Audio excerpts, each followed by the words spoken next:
Oregon du Bois et des ferrés postérieurs. Vous le voyez ici à l'antenne. Bon, c'est un outsider sur ses performances, c'est vrai, mais Laurent David est habile et se dit peut-être qu'il y a un petit chèque à prendre dans cette épreuve. Le prix Calmia, un groupe 2 qui mène aux plus belles épreuves réservées à la génération des 3 ans. On a aperçu œillet rouge. Ça vaut le coup en effet de jeter un œil sur ce fils d'Hermès du Buisson et Fleur Bleue. Il porte le numéro 3 alors qu'on retrouve aussi le favori, Offshore Dream. Rêve du Don, fils du regretté Rêve du Don, enfilade pour sa maman. Tout va bien pour le favori, 3,30 €. C'est un cheval qui, on le disait tout à l'heure, alterne les deux disciplines avec beaucoup de bonheur. C'est peut-être même dans la discipline du trop monté où nous le verrons lors des prochaines semaines. Oh, Mieux Josselin est complètement sur la main gauche de Jean-Michel. Attention, les canters qui nous en apprennent beaucoup. On a vu tout à l'heure Niki Bonas, le favori de la première, être un petit peu sur le gaz. Ça ne passait pas bien au niveau de l'embouchure, nous a dit Jean-Michel Bazir. Bien là, écoutez, Mieux Josselin est assez braqué, même si Jean-Michel essaye de le débraquer en lui faisant aller la tête de droite à gauche. Voilà, le cheval qui avait été après le critérium des jeunes était parti se reposer. Et puis, écoutez, il a eu un petit contretemps dans sa préparation. La raison pour laquelle, même si tout est rentré dans l'ordre maintenant, il faudra tout de même en tenir compte. La préparation, ça compte aussi beaucoup. Le cheval a bien travaillé, paraît-il. Et il visera plutôt une place, au dire de son entourage, plutôt de Jean-Michel Bazir, qui a déclaré la presse spécialisée. Pierre Vercruis se retrouve le partenaire de œillet rouge, le numéro 3. Avec des œillères descendantes. Œillet rouge, vous parliez tout à l'heure de quelques concurrents qui n'avaient pas participé aux plus belles épreuves au cours du meeting d'hiver. Eh bien, il fait partie de cela, œillet rouge. Il n'empêche qu'il va arriver ce printemps et cet été avec de grandes ambitions sur la cendrée de Vincennes et peut-être, pourquoi pas, sur le sable d'Anguin, où il y a quelques rendez-vous intéressants également. Attention donc à œillet rouge, l'une des révélations possibles. En tout cas, il est très appuyé au betting. Il a débuté à 6 € pour un cheval qui n'a pas encore couru face à cela.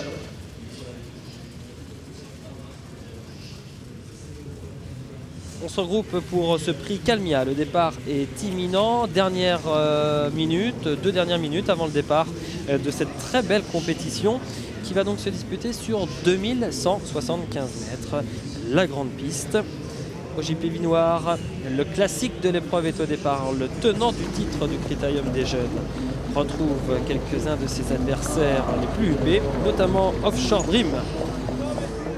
Jacques Bruno est présent pour assister bien sûr à cette épreuve. Il va regarder de très près la performance de son pensionnaire. Attention sous les arbres. Non, pas tout de suite. Aubryon arrive au petit galop du côté des aires de départ.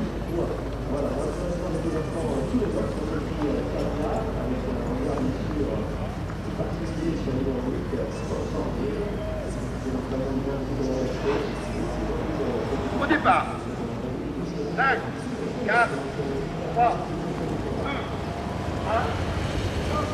Et c'est parti pour ce prix Calmia en route pour les plus belles épreuves. La crème des 3 ans en piste et une faute dès le départ pour Mieux Josselin, le numéro 5 qui se retrouve loin avec Jean-Michel Bazir. Faute également du numéro 6 Aubryon et faute du numéro 10 OJP Vinoir qui ne semble pas avoir été très heureux lors de ce départ. Très bon départ en revanche pour l'As Oregon du Bois et pour le 8 Offshore Dream qui sont tout de suite au commandement dans leur sillage immédiat.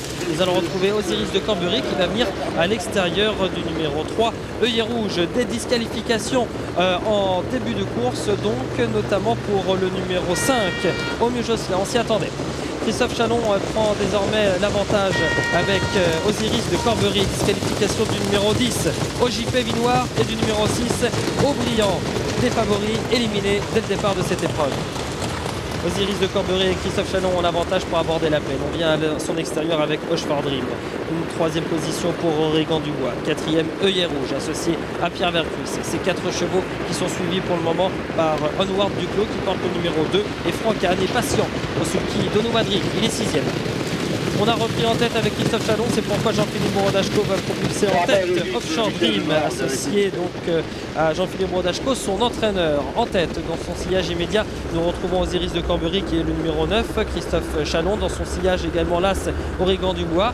Sur une ligne plutôt extérieure, nous retrouvons le 3, œillet rouge, associé à Pierre Vercruis, suivi comme son ombre par le numéro 7, Onou Madric.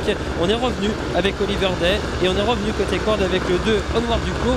C'est dire si le rythme n'est pas très élevé dans la montée. poteau des 1000 mètres a été franchi en tête par le favori Oshford Dream qui semble avoir bien les choses en main. À son extérieur, le 3 œillet rouge. Côté corde, nous retrouvons Osiris de Corbery avec à son extérieur toujours le numéro 7 Onu Madrik.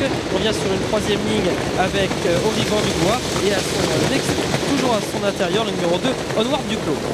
Le dernier virage avec côté corde le favori Oshford Dream qui a bien les choses en main à son extérieur et vous voyez Jean-Philippe Brodachko se retourner. Il voit pourtant à l'extérieur venir Pierre Vercuis avec œillet rouge. Il sollicite de la voie et ces deux-là prennent maintenant un petit sulky d'avance sur le numéro 9 Osiris de Corbery, sur Onu Madrik et sur le numéro 2 Onward Duclos qui est sorti du piège de la corde alors qu'Oliver Dev a tenté de tracer une bonne ligne droite. Côté corde, c'est là Aurigan Dubois. Entrée de ligne droite justement avec Osiris de Corbery qui va tenter de porter les stockades, mais en tête c'est toujours Oshford Dream, le numéro 8 qui a nettement l'avantage. Œillet rouge est toujours deuxième. Osiris de Corbery finit bien avec en dehors également le numéro 4 Oliver Day à 50 mètres du poteau. C'est le numéro 8 Oshford Dream qui s'impose. La deuxième place pour le numéro 3 œillet rouge. La troisième pour le numéro 9 Osiris de Corbery à l'issue d'une épreuve tactique. Merci Fabien, une course aussi qui a été terriblement décapitée dès le début après les disqualifications successives de chevaux très en vue comme Omio Josselin et le JP Vinoir. On y revient dans quelques instants. Un résultat, confirmation du talent de Oshford Dream, le numéro 8 qui l'emporte avec Jean-Philippe Brodachko, cette fois-ci plus nettement qu'en dernier lieu.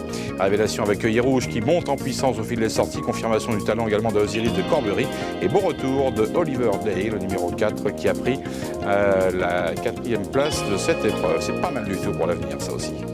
Oui, c'est bien peut-être dans une bonne catégorie, peut-être pas celle-là, même s'il pourra prendre de l'argent.